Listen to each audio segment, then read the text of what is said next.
Salam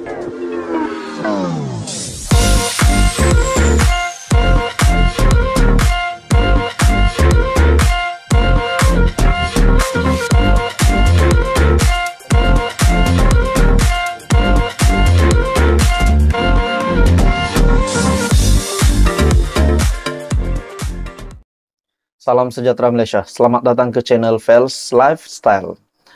Saudara-saudara, akhirnya Muhyiddin Yassin membuat pengakuan yang amat hebat, pengakuan yang amat mengejutkan. Bagi saya ini satu pengakuan yang amat mengejutkan. Kita tahu status Muhyiddin Yassin yang akan didakwa di mahkamah.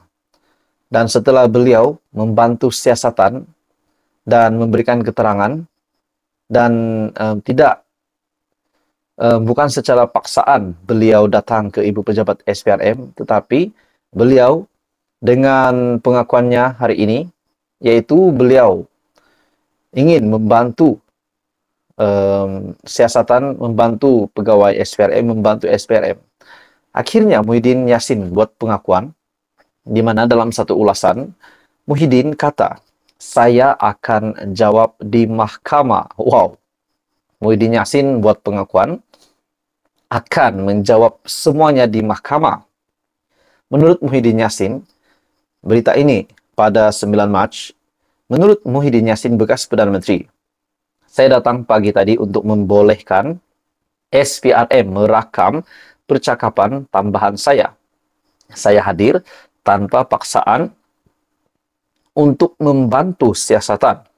Walaupun pada saya, ini satu penindasan politik dan penganiayaan terhadap saya dan Bersatu. SPRM membangkitkan dua perkara, yaitu Projek Jana Wibawa dan rayuan pembatalan cukai oleh Syed Mokhtar. Jana Wibawa adalah projek semasa pandemik COVID-19 untuk membangunkan semula ekonomi negara, khususnya untuk menyelamatkan kontraktor Bumi-Putra yang akan jatuh bankrupt. Sedihnya, ini dijadikan modal politik seolah-olah ini satu skim untuk mencuri wang negara. Itu adalah pengakuan yang mengejutkan daripada bekas Perdana Menteri dan juga Presiden Bersatu yang juga pengurusi Perikatan Nasional. Oke, saudara-saudara, sebelum saya meneruskan ulasan menarik ini, saya meminta jasa baik Anda untuk bantu sebentar channel ini dengan menekan butang like, share, dan subscribe. Oke, baik, kita teruskan. Menurut Muhyiddin lagi, itulah sebabnya jumlah yang dituduh berubah-ubah daripada RM600 bilion kepada RM530 bilion. Kemudian turun mendadak ke RM92.5 bilion. Turun lagi ke RM4.5 bilion dan akhirnya RM300 juta. Menggunakan fitnah ini, SPRM membekukan akaun bank Bersatu untuk menghancurkan Bersatu. Inilah jahatnya fitnah. SPRM seharusnya mengetahui dari semua keterangan yang diambil bahwa tidak berlaku sebarang salah guna kuasa untuk perbuatan merasuah. Amatlah malang jika wang dalam akaun Bersatu yang merupakan dana politik dianggap sebagai suapan. Saya telah menegaskan bahwa saya tidak melakukan apa-apa kesalahan di bawah undang-undang. Saya bukan pihak yang mempunyai kuasa untuk meluluskan sebarang proyek. Kuasa melulus adalah di bawah bidang kuasa Kementerian Kewangan. Saya sekadar melaksanakan keputusan kabinet yang menghendaki pejabat Perdana Menteri memanjangkan permohonan proyek untuk dipertimbangkan oleh Kementerian Kewangan mengikut syarat dan peraturan yang berkuat kuasa. Adakah ini bermakna Kementerian Kewangan yang dimaksudkan adalah semasa Perikatan Nasional menjadi kerajaan? Sudah pasti, ramai yang tahu Menteri Kewangan pada ketika itu adalah Tengku Zafrul Tengku Abdul Aziz. Adakah maksud Muhyiddin di sini yang bertanggung jawab untuk meluluskan proyek berkenaan dengan menurut kenyataan Muhyiddin Yassin, saya bukan pihak yang mempunyai kuasa untuk meluluskan sebarang proyek kerajaan. Yang meluluskan proyek ini, yang berkuasa adalah di bawah bidang kuasa Kementerian Keuangan menurut Muhyiddin Yassin. Jadi saya percaya ini satu lagi pendedahan tergempar kepada Zafrul, yaitu bekas Menteri Keuangan.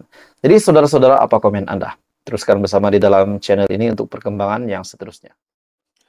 Hai semua, selamat datang ke channel Fels Lifestyle. Saudara-saudara, tuan-tuan dan puan-puan, hangat beberapa hari ini berkaitan dengan Muhyiddin Yassin setelah beliau yang telah selesai memberikan penerangan di Ibu Pejabat SPRM, akhirnya timbul satu lagi kejutan besar kepada Malaysia, kepada seluruh pemimpin Perikatan Nasional, pemimpin bersatu terutamanya, berkaitan dengan status terkini Presiden mereka, yaitu Tan Sri Muhyiddin Yassin, yang akan didakwa di mahkamah. Muhyiddin Yassin setelah disahkan didakwa di mahkamah, akhirnya banyak suara rakyat Malaysia, netizen, mungkin yang bukan mengundi PN, yang bukan mengundi Muhyiddin Yassin, berkata, patutkah Muhyiddin Yassin meletakkan jawatan? Rakan-rakan saya bercerita dengan beberapa rakan, mereka juga kata, patutkah Muhyiddin letak jawatan? Patutkah Presiden Bersatu meletakkan jawatan setelah status beliau kini yang dihadapkan ke mahkamah? Setelah 8 jam memberikan keterangan kepada SPRM, akhirnya saudara-saudara, tuan-tuan dan puan-puan, Muhyiddin Yassin sah didakwa di mahkamah. Dalam pada itu, banyak yang bertanya, Muhyiddin Yassin didakwa kerana apa? Akhirnya beberapa artikel di media yang mengaitkan Muhyiddin berdepan 6 tuduhan salah guna kuasa, pengubahan wang haram. Jadi saudara-saudara, berkaitan dengan persoalan adakah Muhyiddin Yassin akan meletak jawatan? Apa komen Anda? Adakah Anda setuju Muhyiddin Yassin meletakkan jawatan ataupun beliau perlu tetap menjadi Presiden Bersatu walaupun dalam keadaan kini Presiden Bersatu yang sedang didakwa mahkamah? Bagaimana pula dengan pengikut-pengikut Muhyiddin Yassin dan juga Perikatan Nasional?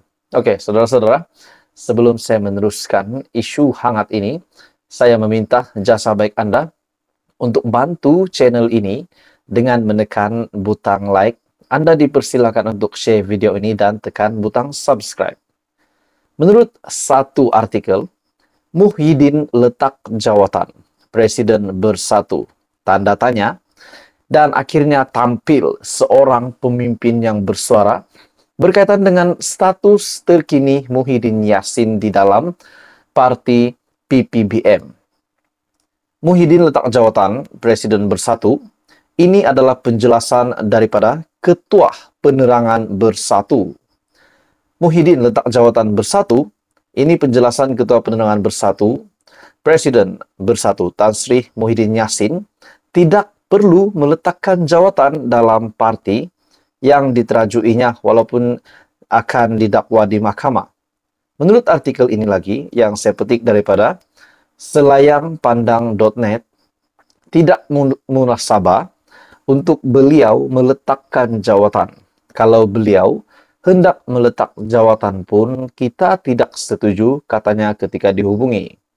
Ketua Penerangan Bersatu Datuk Razali Idris ketika menegaskan perkara itu berkata, beliau juga percaya kepimpinan parti tidak akan bersetuju jika Muhyiddin ingin meletakkan jawatan susulan perkembangan dan apa yang berlaku pada ketika ini. Adakah ini bermakna Muhyiddin pun kalau secara pribadi Muhyiddin sendiri mahu meletakkan jawatan, pemimpin-pemimpin di dalam parti Bersatu tidak mahu beliau untuk meletakkan jawatan? Beliau juga menekankan barisan kepimpinan parti tidak akan membenarkan Muhyiddin melepaskan jawatan, sama ada sebagai Presiden Bersatu maupun pengurusi Perikatan Nasional, kerana kes dihadapinya didakwa adalah pertuduhan politik. Muhyiddin yang juga ahli Parlimen Pagoh kini berada di Ibu Pejabat. Muhyiddin yang juga ahli Parlimen Pagoh yang sudah selesai memberikan keterangan di Ibu Pejabat SPRM. Akhirnya ini adalah kenyataan daripada Datuk Razali Idris, yaitu Ketua Penerangan Bersatu, yang mewakili suara pemimpin di dalam Bersatu, yang menegaskan Muhyiddin Yassin tidak akan meletakkan jawatan.